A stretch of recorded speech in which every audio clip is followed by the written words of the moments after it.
اسی طرح محرم کے اندر جو اہل سنت ہیں وہ ہمارے شیعہ بھائیوں کے ساتھ امام علی مقام کی جو شہادت ہے اس کو خراج عقیدت پیش کرنے کے لیے اکٹھے ہوتے ہیں. تو جب سے سعودی فنڈنگ آئی ہے اس کے بعد یہ سارے معاملات ہوئے ہیں. تو اب میرے خیال میں قانون سازی ہوگی, لوگ لٹکنا شروع ہو گئے. تو کچھ لوگوں کو میرے خیال میں پرابلم ہو رہی ہے. وہی منور حسن صاحب جو کل کہتے تھے کہ دہشت گرد شہید ہیں اور پاک فوج کے جوان شہید نہیں ہیں. تو ایسے حالات میں ڈاکٹر طاہر القادری جیسا اسکالر جس نے 600 صفحات پہ فتویٰ بھی دیا پورے پاکستان اور دنیا کے اندر, بڑی اس کو پذیرائی ملی, جس میں خارجیوں کی علامتیں بیان کی گئی کہ ہم کلاب و ہم النار, یہ جہنمی کتے ہیں, یہ مسلمانوں کو قتل کریں گے, مشرکین سے دوستی کریں گے. تو یہ اب ایکسپوز ہو چکے ہیں. اور اب لال مسجد کا خطیب مولوی عبدالعزیز جو پچھلے دنوں میرے ساتھ ایک پروگرام میں ٹی وی ٹاک شو میں تھا, وہ یہ ثابت نہیں کر سکا کہ پاکستان کا آئین جو ہے وہ غیر شرعی ہے. وہ اسے غیر شرعی کہتا تھا جو آئین ختم نبوت کو پروٹیکٹ کرتا ہے. تو جب میں نے ان کے سامنے یہ حدیث پڑھی کہ خارجی جہنمی کتے ہیں اور ان کو مارنے والا سب سے بڑا شہید ہے, تو جاوید چودھری ایکسپریس نیوز کے اینکر کو اپنا پروگرام 2 گھنٹے کی بجائے 1 گھنٹے کا کرنا پڑا. ایکسپریس چینل آپارا لال مسجد سے چند قدموں کے فاصلے پر ہے. مجھے دھمکیاں ملی, لیکن آج الحمدللہ میں آپ کے سامنے بیٹھا ہوں. وہ کہتے ہیں نا مارنے والے سے بچانے والا زیادہ بڑا ہے. تو ان تکفیریوں اور خارجیوں سے ڈر کر اب قوم نہیں بیٹھے گی. ہم نہیں بولیں گے تو کون بولے گا؟ کل ہمارے گھروں میں یہ لاشیں آئیں گی, ہمارے بچے مر رہے ہیں, ہماری قوم مر رہی ہے. اس لیے نیشنل کانسنسس ہے, 1-2 لوگوں کو اگر تحفظات ہیں, ریزرویشنز ہیں, وہ قوم کو بتائیں. اگر ان کے مدارس کے اندر ایسا لٹریچر نہیں ہے, وہاں بارود نہیں ہے, وہاں درود و سلام ہے, امن کی تعلیمات ہیں, تو ٹھیک ہے, وہ اس قومی دھارے میں آئیں. پوری قوم ایک طرف ہے اور آپ ایک چھوٹا سا ٹولہ لے کر پریشرائز کر رہے ہیں, ایسا نہیں چلے گا. اب پوری قوم کو شعور آ چکا ہے. بہت شکریہ. میں پھر حاضر ہوں گا آپ کی خدمت میں. چلتے ہیں کراچی جہاں پر موجود ہیں پاکستان کے ایک اور تجزیہ نگار خرم ذکی صاحب. السلام علیکم جناب. خرم ذکی صاحب, میں آپ سے پوچھنا چاہوں گا کہ ابھی جناب عمر ریاض عباسی صاحب نے اپنی گفتگو میں کہا کہ اب جو یہ قانون بنا ہے فوجی عدالتوں کے قیام کا, اس سے دہشت گردی سے متعلق جو پہلے قوانین تھے اور جس میں کسی حد تک خامیاں پائی جاتی تھیں وہ اب دور ہو جائیں گی اور فوجی عدالتیں اپنی پوری قوت کے ساتھ ظاہر ہے کہ اس پر عمل درآمد کریں گی. میں پوچھنا چاہوں گا کہ آیا خامی قانون میں تھی یا عزم, ہمت اور حوصلے کی کمی تھی؟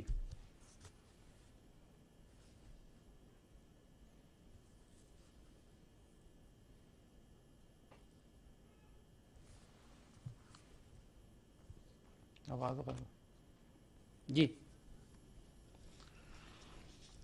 سب سے پہلے تو میں آپ کے ٹی وی چینل کے توسط سے, اس کے وسیلے سے تمام مسلمانوں کو رسول اللہ صلی اللہ علیہ وآلہ وسلم اور امام جعفر صادق علیہ السلام کی ولادت کی مبارکباد دیتا ہوں. شکریہ. آج کا دن کئی حوالوں سے ہمارے لیے بہت اہمیت کا حامل ہے. ایک تو اس کا یقیناً ایک شرعی اور دینی پس منظر ہے کہ آج رسول اللہ صلی اللہ علیہ وآلہ وسلم کی ولادت کا دن ہے, امام جعفر صادق علیہ السلام کی ولادت کا دن ہے, اور ایک ہفتہ وحدت مسلمانوں میں اتحاد اور یگانگت کے حوالے سے بھی منایا جاتا ہے. اس کے ساتھ ساتھ جس موضوع پر آج ہم گفتگو کر رہے ہیں, یعنی یہ جو تکفیری خوارج ہیں, یہ تکفیری دہشت گرد ہیں, اس کے حوالے سے آیا قوانین موجود نہیں تھے یا عزم کی کمی تھی؟ بات واضح ہے. دیکھیں جی, قوانین موجود تھے, دہشت گردوں کو سزائیں دی جا چکی تھی, پھانسی کی سزائیں ہو چکی تھیں, اور پچھلی سابقہ حکومت نے بدقسمتی سے بین الاقوامی دباؤ کے تحت, اندرونی دباؤ کے تحت ان دہشت گردوں کو پھانسی کی سزاؤں پر عمل درآمد کو مؤخر کر دیا تھا, اس کو معطل کر دیا تھا, اور یہ وجہ بنی کہ پاکستان میں دہشت گردی کا سلسلہ یعنی ایک نہ ختم ہونے والا سلسلہ شروع ہوا. بات یہ ہے کہ 9 دہشت گردوں کو ابھی تک پھانسی دی جا چکی ہے, جن میں جی ایچ کیو پر حملہ کرنے والا مجرم دہشت گرد عثمان, ڈاکٹر عقیل عرف عثمان, اور اس کے ساتھ ساتھ دیگر کئی لوگ ہیں. کل کچھ دہشت گردوں کو آج صبح پھانسی دی گئی, اور پھر کل اکرم لاہوری کو پھانسی دی جا رہی ہے جو کہ ایرانی کیڈٹس پر حملے میں ملوث تھا, صادق گنجی شہید کے قتل میں ملوث تھا, مومن پورہ لاہور میں 23 افراد کے قتل عام میں ملوث تھا, اور اس طرح سے بے شمار دہشت گردی کے واقعات میں ملوث تھا. بات یہ تھی کہ اگر ان دہشت گردوں کو بر وقت سزائیں دی جاتی, ان تکفیری خوارج کو سزاؤں پر عمل درآمد ہوتا, تو یہ سلسلہ یہاں تک نہیں پہنچتا. لیکن انفارچونیٹلی موجودہ حکومت, سابقہ حکومت, یہ اس مسئلے کو اتنی سنجیدگی سے نہیں لے رہے تھے. موجودہ حکومت تو ان وے ان کی اتحادی تھی ان تکفیری خوارج کی. پنجاب کی حد تک اگر میں بات کروں تو کھلے عام انہوں نے سپورٹ کی ہے, اور سابقہ حکومت بھی بین الاقوامی دباؤ کے تحت اور اپنی مقامی مجبوریوں کے تحت اس دہشت گرد گروہ کے خلاف کوئی مؤثر اقدامات نہیں اٹھا رہی تھی. یہ پاکستان کی مسلح افواج کا فیصلہ ہے. میں کھل کر کہوں گا موجودہ حکومت یقیناً ایک دباؤ کے تحت جب آرمی پبلک اسکول پر اس تکفیری دہشت گروہ نے بہیمانہ حملہ کیا, اس کے بعد مجبور ہوئی جب بے تحاشا عوام کی طرف سے دباؤ بڑھا اور مسلح افواج کی طرف سے بھی دباؤ بڑھا کہ اب اس ناسور کا خاتمہ ضروری ہے, تو اس کے بعد موجودہ حکومت یہ اقدامات اٹھانے پر مجبور ہوئی, جس میں دیگر تمام سیاسی جماعتوں نے بھی اس کے ساتھ تعاون کیا. لیکن یہاں پر یہ بات بھی ذہن میں رکھیں کہ دو جماعتیں ایسی ہیں, ایک جماعت اسلامی اور دوسرا جمعیت علماء اسلام, جو ابھی تک اس حوالے سے پس و پیش کا شکار ہیں اور ان تکفیری دیوبندی دہشت گردوں کی ان وے سپورٹ کرنے میں ملوث ہیں. یعنی ان کے رہنما جاتے ہیں انہی تکفیری خوارج جن کو سزائیں دی جا رہی ہیں, جن کے جنازے انجمن سپاہ صحابہ کی قیادت پڑ رہی ہے, جن کے فوٹو یہ ان لوگ چلا رہے ہیں اور جن کو اون کر رہے ہیں آج, انہی کے جنازے یہ انجمن سپاہ صحابہ آج پڑ رہی ہے. انہی کے ساتھ سراج الحق صاحب ہمیں جنگ کے دورے کرتے ہوئے نظر آتے ہیں. لاہور میں ہمیں منصورہ میں اپنے ہیڈ کوارٹر میں انہی تکفیری دیوبندی دہشت گردوں کو ویلکم کرتے ہوئے نظر آتے ہیں.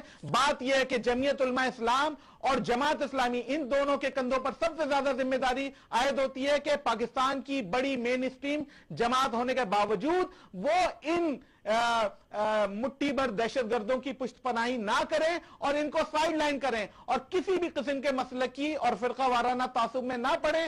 لا محالہ فضل الرحمان صاحب یہ کہتے ہیں کہ مدارس دہشت گردی میں ملوث نہیں ہے. شادیب خانزادہ نے کل پوری وہ لسٹ پیش کی ہے کہ کون کون سے دہشت گرد ان مدارس سے تعلق رکھتے تھے, یعنی بیت اللہ محسود, حکیم اللہ محسود, مولوی فضل اللہ, اور ایک طویل فہرست ہے. یعنی جو سوسائڈ بامبنگ کا جو ماسٹر مائنڈ تھا قاری حسین, وہ بھی مدرسے سے تعلق رکھتا تھا. تو یہ اس طرح سے اب لوگوں کی آنکھوں میں دھول نہیں جھونکی جا سکتی.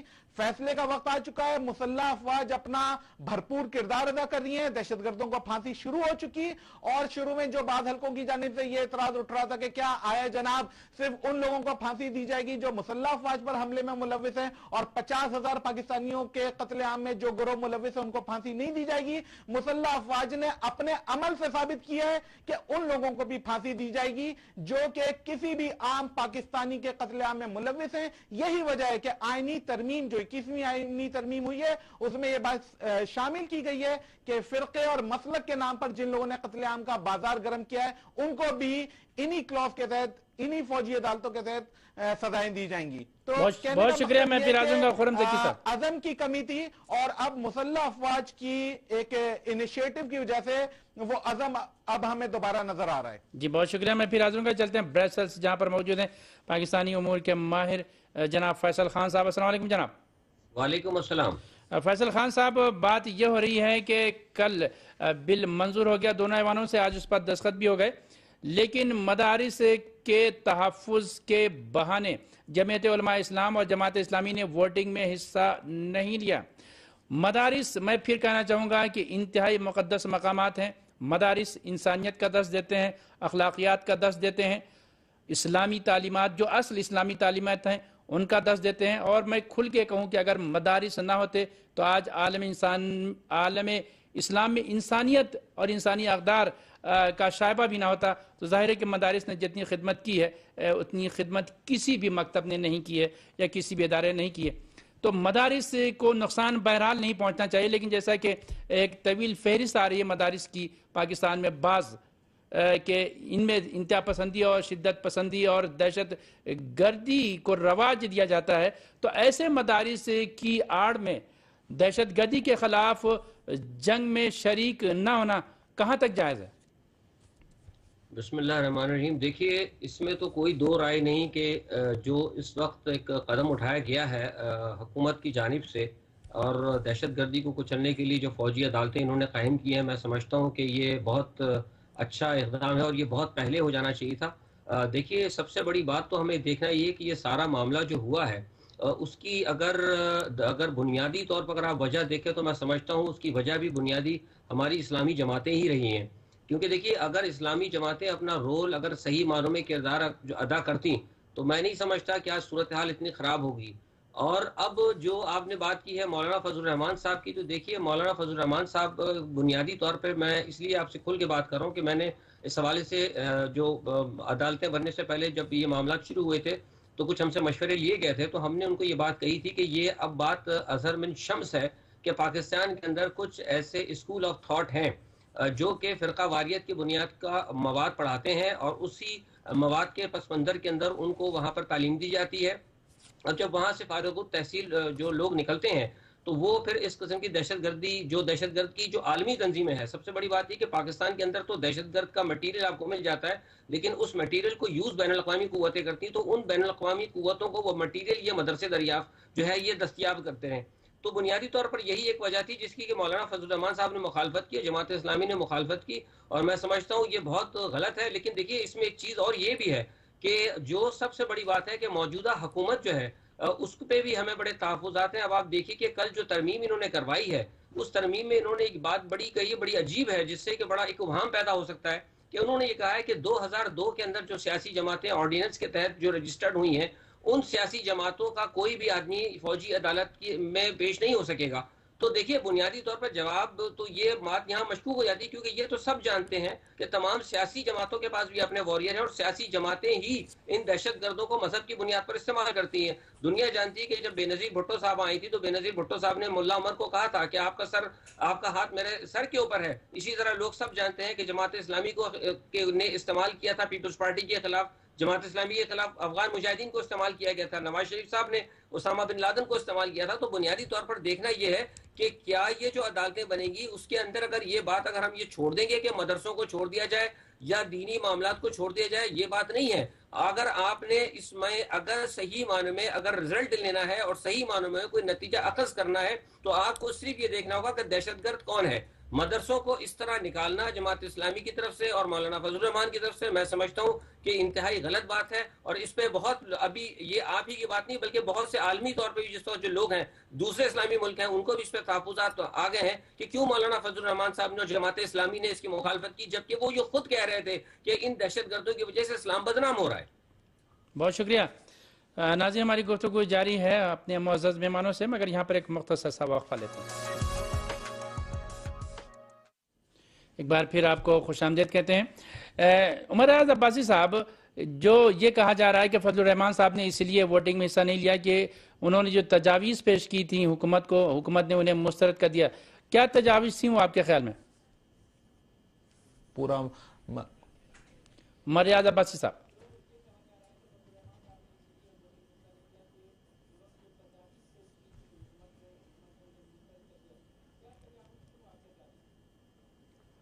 دیکھیں ہمارے ذرائع کے مطابق 17 نومبر کو اسلام آباد میں ایک میٹنگ ہوئی تھی اور اس میٹنگ کے اندر پہلی مرتبہ کافی عرصے کے بعد مولانا فضل الرحمان جو ہے وہ کالعدم جو جماعت تھی سپاہی صحابہ جس نے نام بدلا اب ملت اسلامیہ رکھا اور پھر اہل سنت والجماعت، لیکن کام ان کا وہی تھا تکفیریت اور دہشت پھیلانا اور لوگوں کے خلاف کفر کے فتوے. اور ان کا ایک ملیٹنٹ گروہ ہے جو لشکر جھنگوی کے نام سے آپریٹ کرتا ہے پاکستان میں، جو ہزارہ برادری کی کلنگز میں ملوث رہا. اور وہ لشکر جھنگوی کا امیر ملک اسحاق جو سری لنکن ٹیم پر حملے میں ملوث پایا گیا اور آج عدالت نے کہا کہ 10 جنوری کو طلب کریں، لیکن پولیس جو ہے وہ کہتی ہے سیکیورٹی وجوہات کی بنا پر طلب نہیں کریں گے. یہ لوگ 17 نومبر کو اسلام آباد میں اکٹھے ہوئے، مولانا فضل الرحمان بھی تھے اور ان کی جو وفاق المدارس ہے جو ایک تنظیم ہے جو مدارس کا نصاب ترتیب دیتی ہے امور چلاتی ہے، وہ سارے اس میں اکٹھے تھے.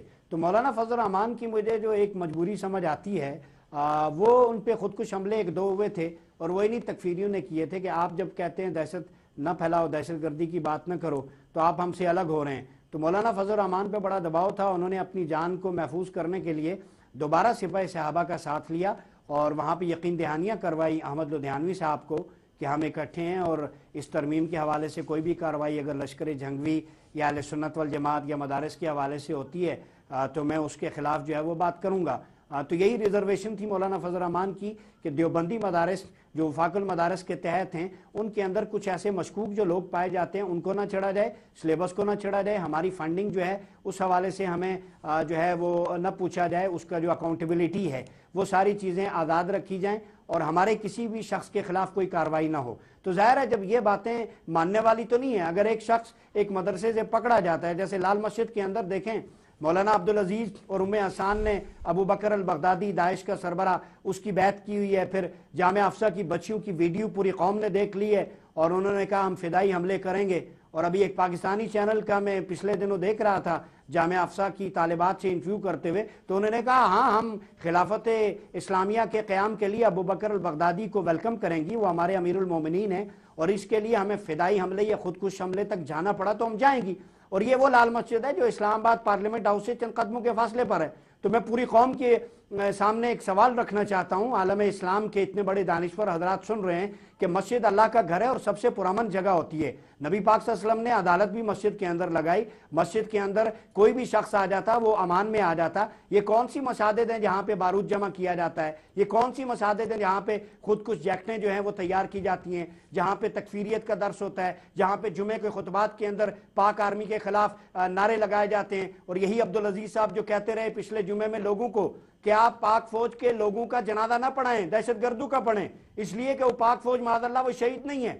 تو ایسے خوارج کی جو علامات, جو 14 نشانیاں کتاب الفتن کے اندر بخاری اور مسلم میں نبی پاک صلی اللہ علیہ وسلم نے فرمایا احداث الاسنان کہ یہ گنی داڑھی والے ہوں گے, ان کا تہبند لٹکا ہوگا, ان کا سر گنجا ہوگا اور یہ لوگ دین سے ایسے نکلیں گے جیسے تیر کمان سے نکلے گا, اور یہ کم سن ہوں گے اور یہ دجال کے زمانے تک نکلتے رہیں گے, اور اگر میں ان کے زمانے میں ہوتا تو قوم عاد و سمود کی طرح انہیں قتل کرتا. یہ جہنمی کتوں میں سے بدترین کتے ہوں گے, وہم شر الخلائق, اور یہ مخلوق میں سے سب سے بدترین ہوں گے.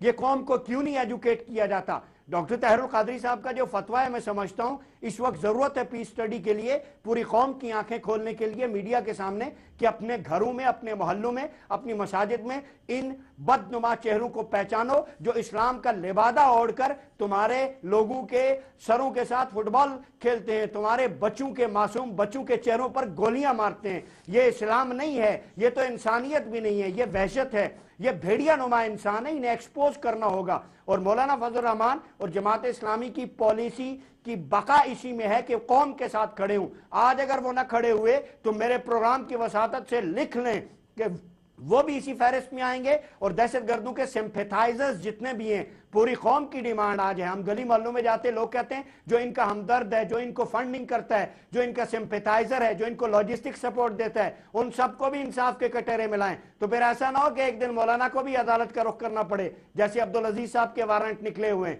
تو ہمیں صفائی کرنی ہوگی بلا تفریق مذہب و مسلک, اس ملک کو امن اور آشتی کا گہوارہ بنانا ہوگا, وہی دور لوٹانا ہوگا کہ ربیع الاول اور محرم کے اندر ایک جیسی یکجہتی نظر آئے. میں افسوس کے ساتھ کہوں گا کہ یہاں پر صرف یا رسول اللہ اور لبیک یا حسین کہنے والوں کو مارا جا رہا ہے جناب پاکستان کے اندر, اور یہ سعودی عربیہ کروا رہا ہے. 80% فنڈنگ اور دہشت گردی اسی وجہ سے ہو رہی ہے, آل سعود کی وجہ سے. تو نواز شریف صاحب کو, شہزادوں کو یہ بھی پیغام دینا چاہیے کہ انف از انف, ہمارا اپنا ملک ہے, اپنی ٹیریٹری ہے, خدارا ہم اتنے آپ کے مقروض نہیں ہیں, یا اتنا احسان آپ کا ہمارے اوپر نہیں ہے. پاکستان ایک خود مختار ملک ہے, آپ جو ہے یہ فنڈنگ بند کریں, اور یہ جتنا بھی جو آپ لاجسٹکس دے رہے ہیں دیوبند مدارس کو, اس پر پابندی لگائی جائے, تب جا کے دہشت گردی ختم ہوگی. بہت شکریہ. خرم ذکی صاحب, جو قانون بنایا یا اس سے پہلے جو فیصلے کیے حکومت نے, اس میں کہ یہ بھی تھا کہ وزارت خزانہ اور مرکزی بینک آف پاکستان کو یہ احکامات و ہدایات جاری کر دی گئی ہیں کہ جو پیسے آ رہے ہیں باہر سے ان پر نظر رکھی جائے. تو کیا وہ مدارس جن پر شبہ ہے کہ وہ دہشت گردی کو رواج دیتے ہیں, انتہا پسندی کی حمایت کرتے ہیں, ان کو جو باہر سے فنڈنگ مل رہی ہے وہ فنڈنگ منقطع ہو جائے گی؟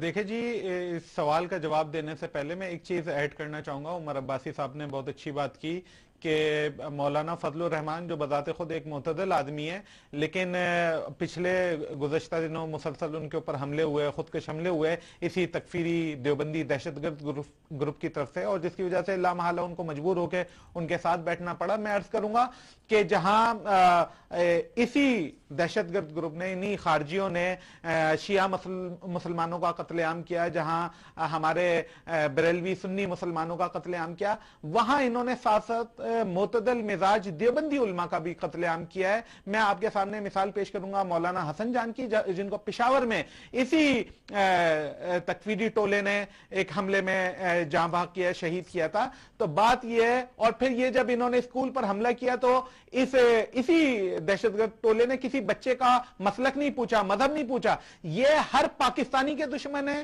یہ ہر مسلمان کے دشمن ہے. یس, یہ بات صحیح ہے کہ اس دہشت گرد ٹولے کو بعض دیوبندی مدارس کی پشت پناہی حاصل ہے, بعض تکفیری دیوبندی علماء کی پشت پناہی حاصل ہے, سو کالڈ علماء جو کہ پورے پاکستان میں سعودی ایما پر, یہ بات بالکل صحیح ہے عمر عباسی صاحب کی, سعودی ایما پر پورے پاکستان میں دہشت گردی کو رواج دے رہے ہیں. بعض عرب ریاستیں ان کو کھل کر مدد کر رہی ہیں. بات یہ کہ اسٹیٹ بینک آف پاکستان کو یہ ہدایت تو بہت پہلے جاری کر دی گئی, لیکن اس حوالے سے کوئی عملی اقدام ابھی تک سامنے نہیں آ رہا ہے, اور مجھے نہیں لگتا کہ نیئر فیوچر میں ہم کوئی اس حوالے سے کوئی بڑی پابندی دیکھ سکیں گے. البتہ شاید مانیٹرنگ سخت کر دی جائے, کیونکہ یہ چیزیں حکومت کے ڈومین میں. بدقسمتی سے حکومت کا ایک سیگمنٹ, خاص طور پہ جیسے ہم دیکھ چکے ہیں رانا ثناء اللہ, رانا مشہود, ایک پورا ایک سیگمنٹ ہے نواز شریف صاحب کے ساتھ جو ان تکفیری دیوبندیوں کے ساتھ اتحاد میں ہے, ان کے ساتھ الائنس میں. اور پھر دوسری جانب جماعت اسلامی جو اپنا ایک, ہم سمجھ رہے تھے کہ سراج الحق صاحب کے آنے کے بعد سے اپنا رول چینج کرے گی, جو منور حسن صاحب کے زمانے میں اس کی پالیسی سامنے آئی, وہ کھل کر دہشت گردوں کی حمایت کر رہی تھی. یہاں تک کہ جو اجتماع عام ہوا وہاں پہ منور حسن نے طالبان کو, دہشت گردوں کو کھلے عام پاکستان میں قتل عام کی دعوت دی قتال کے نام پہ. قتال کس کے خلاف کروانا چاہتے ہیں؟ عوام کے خلاف, مسلح افواج کے خلاف, یا ان تکفیری دیوبندی دہشت گردوں کے خلاف؟ بدقسمتی سے جماعت اسلامی کی قیادت ابھی تک ان طالبان کو, انجمن سپاہ صحابہ کو, لشکر جنگی کو نام لے کر کنڈم نہیں کرتی. ریکارڈ اٹھا کے دیکھ لیں, بڑی مشکل سے ایک ٹی وی پروگرام ہے فرید پراچا سے بار بار پوچھنے کے بعد بمشکل ان کی زبان سے نکلا کہ ہم ان کی مذمت کرتے ہیں, ورنہ ابھی تک یہ ریکارڈ پہ آ کے کوئی بیان ان تکفیری دیوبندی دہشت گردوں کے خلاف نہیں دے رہے. نہ انجمن سپاہ صحابہ کا نام لیتے ہیں, نہ لشکر جنگی کا نام لیتے ہیں. یہاں تک کہ تحریک طالبان جو کھلے عام پاکستان کی مسلح افواج, سیکیورٹی اداروں, انٹیلیجنس اداروں پر حملے کر رہی ہے, بچوں کا قتل عام کر رہی ہے, مساجد پر حملہ کر رہی ہے, ان کی بھی نام لے کر مذمت نہیں کرتے. یہ جو مولوی عبدالعزیز کے حوالے سے, لال مسجد کے حوالے سے ایک بات کی جاتی ہے کہ جناب مسجد اللہ کا گھر ہے, یہ جو راولپنڈی میں آرمی کی مسجد پر حملہ ہوا تو اس وقت اس بغیرت عبدالعزیز کو خیال نہیں ہے کہ مسجد اللہ کا گھر ہے. اور ان جتنے نام نہاد مذہبی لیڈروں نے بیان دیا کہ جناب مسجد کے خلاف و مسجد کو اٹھانے کے خلاف بات کی جا رہی ہے, مسجد کو اٹھانے کے حوالے سے بات کی جا رہی ہے. جب آرمی کی مسجد پر حملہ ہوا وہاں بچوں کا قتل عام کیا گیا, نمازیوں کو قتل عام کیا گیا, جمرود میں مسجد پر حملہ کیا گیا طالبان کی طرف سے. اس وقت ان نام نہاد مذہبی علماء میں سے کسی بھی شخص نے مسجد پر حملے کی مذمت نہیں کی. لیکن جب ان کی مساجد جو کہ اصل میں فساد کے اڈے ہیں, اور وہ بعض مدارس, یہ بات صحیح ہے جیسے کہ پچھلے گیسٹ نے کہا کہ تمام مدارس کی بات نہیں ہو رہی, ان 10% مدارس کی بات ہو رہی ہے, دیوبندی مدارس کی, جن کا اعتراف خود چودھری نثار صاحب نے پارلیمنٹ میں کیا کہ 10% مدارس دہشت گردی میں ملوث ہیں. تو 30,000 مدارس کا اگر 10% نکالے جائے تو 3,000 مدارس بنتے ہیں. تو ان مدارس کے خلاف اور ایسی مساجد کے خلاف جہاں کھلے عام فرقہ وارانہ باتیں کی جا رہی ہیں, ایک مسلک کو کافر قرار دیا جا رہا ہے, دوسرے مسلک کو مشرک قرار دیا جا رہا ہے, اگر جب تک ان مدارس اور مساجد کے خلاف کاروائی نہیں ہوتی, ان کے پیش نمازوں کو, ابھی ہم نے لاہور میں دیکھا کیا ہوا, ان لوگوں نے ایک بچے کے ساتھ کس طرح سے زیادتی کی. جب تک ان مساجد اور مدارس کے خلاف کاروائی نہیں ہوتی, پاکستان میں امن قائم نہیں ہو سکتا. ان کی نرسریز کو گراؤنڈ روٹ لیول سے بہت شکریہ آپ کا, بہت شکریہ, کرنا پڑے گا ہمیں. بہت شکریہ. فیصل خان صاحب, آپ دیکھیں کہ جماعت اسلامیہ, جمعیت علماء اسلام نے ووٹنگ میں حصہ نہیں لیا, لیکن پاکستان تحریک انصاف نے بھی ووٹنگ میں حصہ نہیں لیا. ان کا یہ کہنا تھا کہ ہم نے تو پہلے سے ہی 14 اگست کے بعد سے ہی جو ہے پارلیمنٹ کا بائیکاٹ کر رکھا تھا. تو جس طریقے سے دہشت گردی کا جو سانحہ ہوا پشاور میں, اس کے بعد تحریک انصاف نے اسلام آباد میں دھرنا ختم کر دیا اور کل جماعتی کانفرنس میں وہ وزیر اعظم نواز شریف کے ساتھ بغل میں بیٹھے. تو کیا دہشت گردی کے خلاف جنگ میں جانے کے لیے وہ اپنے ممبران کو قومی اسمبلی میں نہیں بھیج سکتے تھے؟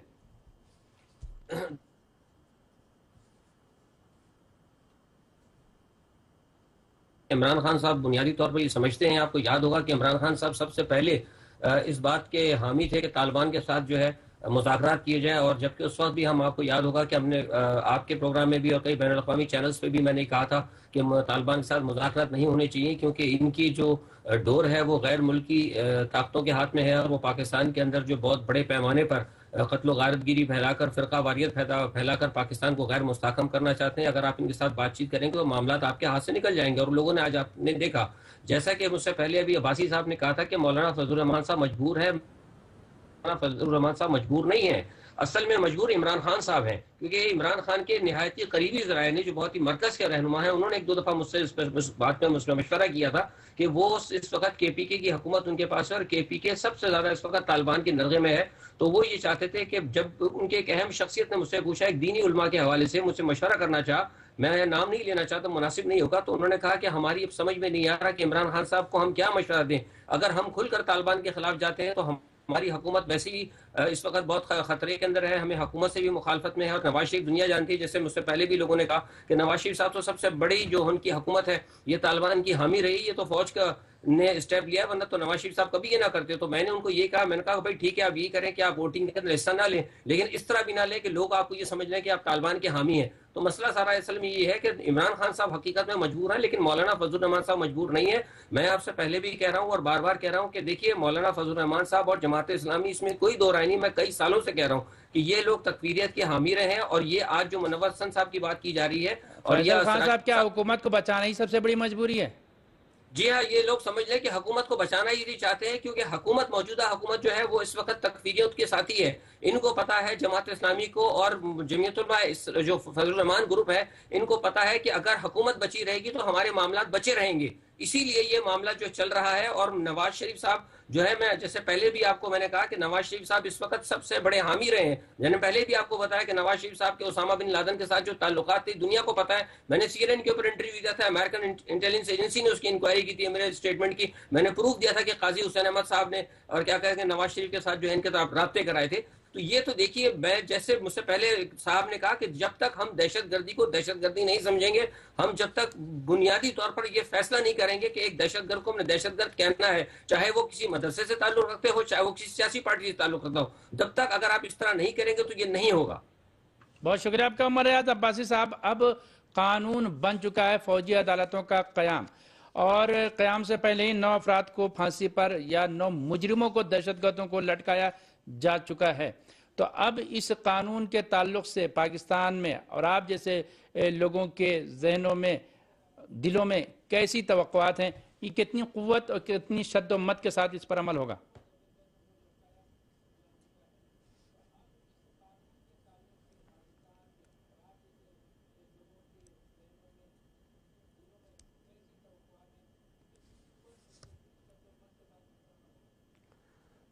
دیکھیں, سب سے بنیادی بات, ہمیں خطرہ اور خدشہ ہے اسلام آباد میں ہم رہتے ہیں کہ لال مسجد کے اندر ابھی بھی کچھ ٹریننگ کیمپس ہیں اور سوسائڈ جیکٹس وہاں پہ تیار ہوتی ہیں.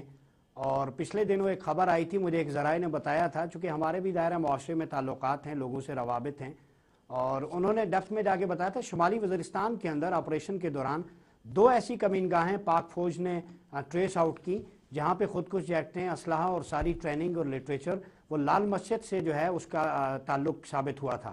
آپ کو یاد ہوگا لال مسجد آپریشن کے دوران عبدالعزیز صاحب, میں اس آپریشن میں بالکل عینی شاہد ہوں, میں وہاں پہ رہا ہوں, مغرب کی نماز پڑھی دوران آپریشن.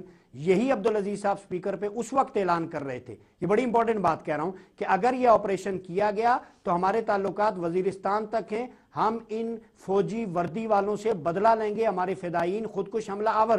آپ کتنے سال گزر گئے یہ بات کہتے ہوئے, تو آج چودھری نثار علی خان صاحب کیوں جھجکتے ہیں؟ یہ جملے یاد کریں نا. جو شخص آج ٹی وی پہ آ کے آئین پاکستان کو غیر شرعی کہتا ہے, جو فوجیوں کو شہید نہیں مانتا, جو یہ کہتا ہے کہ ہم ٹھیک ہے فدائین خودکش حملہ آور تیار کریں گے, ہمارے جو ہے مطلب کی شریعت یہاں ہونی چاہیے, تو اس کا مطلب ہے میرے جیسے شخص کو تو پاکستان چھوڑ دینا چاہیے, یا پھر جو ہے وہ ڈر کی وجہ سے جو ہے وہ کسی کونے کھردرے میں چھپ جانا چاہیے, یا راہ عظیمت اختیار کر کے جیسے ہم کلمہ حق کہہ رہے ہیں اس معاشرے میں زندہ رہنا چاہیے. تو افواج پاکستان کو, انٹیلیجنس اداروں کو سوچنا ہوگا کہ جب تک لال مسجد جیسی جگہ پہ ایسے انتہا پسند عناصر رہیں گے جو بچیوں اور بچوں کو برین واش کرتے ہیں, اس وقت تک ٹیررزم ختم نہیں ہوگا. تفریق ختم کریں, چاہے جماعت اسلامی ہو, JUI ہو, چاہے وہ نام بدل کے اہل سنت والجماعت ہو.